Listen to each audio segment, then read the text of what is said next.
A senhora pretende conciliar a descarbonização da economia defendida pelo Partido Verde com a exploração do pré-sal? A senhora pretende deixar esse petróleo todo ali descansando no fundo do mar, ou a senhora vai lançar todo esse carbono na atmosfera?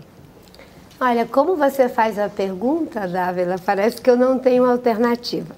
Qual seria? Mas eu diria que temos sim uma alternativa, né? Infelizmente, o petróleo ainda é um mal necessário.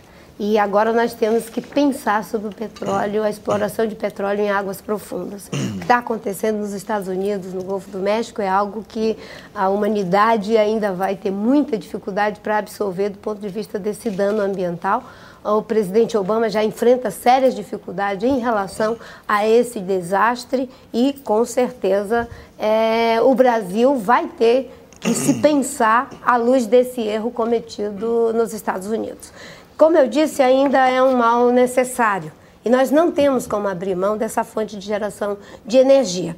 Agora, o que nós não podemos é ficar fazendo a apologia do petróleo pelo petróleo, do pré-sal pelo pré-sal e não criarmos as bases para transitarmos das gerações de energia fóssil para as energias limpas, sustentáveis, seguras, né? E uma parte desses recursos eu entendo que devam ser destinados para a produção de conhecimento, de tecnologia e inovação, para que a gente possa, no futuro próximo, substituir essa fonte de geração de energia, independente de existir ou não. Mas ainda é uma fonte de riqueza. Eu disse um dia desses lá em Minas Gerais, né, que os recursos minerais, eles se constituem numa safra que só dá uma vez. E que só dá uma vez, e é de todos os brasileiros, os recursos têm que ser investidos da melhor forma possível. E, para além de educação e outros investimentos na área social, esse da produção de conhecimento, de tecnologia e inovação para substituir essa fonte fóssil é fundamental. E a senhora está de acordo com a emenda recém-aprovada que divide equanimemente os royalties do pré-sal entre os estados?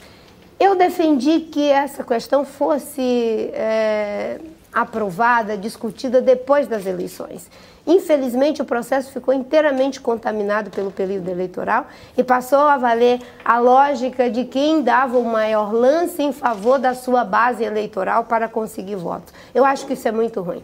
Para além dessa questão que, enfim, lamentavelmente acontece na realidade do Brasil, não é? Nós temos aí a questão tributária. Os municípios hoje estão sendo cada vez mais subtraídos de recursos, né? Boa parte das finanças públicas, elas são conseguidas a partir de contribuições. E os tributos não têm o mesmo nível de empenho para a sua elevação, porque isso significaria repartir com os municípios. Ou seja, os municípios hoje estão em condições muito difíceis para o investimento e para honrar seus compromissos. E o que se está fazendo é transferir uma responsabilidade, que é da reforma tributária, para os recursos do pré-sal. De sorte que é uma questão delicada e que, se eu pudesse, no Congresso, ter evitado, eu evitaria esse debate, porque eu acho que nós temos aí distorções. Os estados produtores, eles têm uma lógica, né, de recebimento desses recursos que não pode ser quebrada. Então, tem que honrar o procedimento anterior. Por outro lado, nós temos uma novidade, que é o fato de que essa exploração não é feita na plataforma continental. Então, se não é feita na plataforma continental, é um outro regramento. E o regramento deve favorecer o país, porque, afinal de contas, é para o benefício do conjunto do país. Mas eu diria que a forma como foi feita não foi a melhor.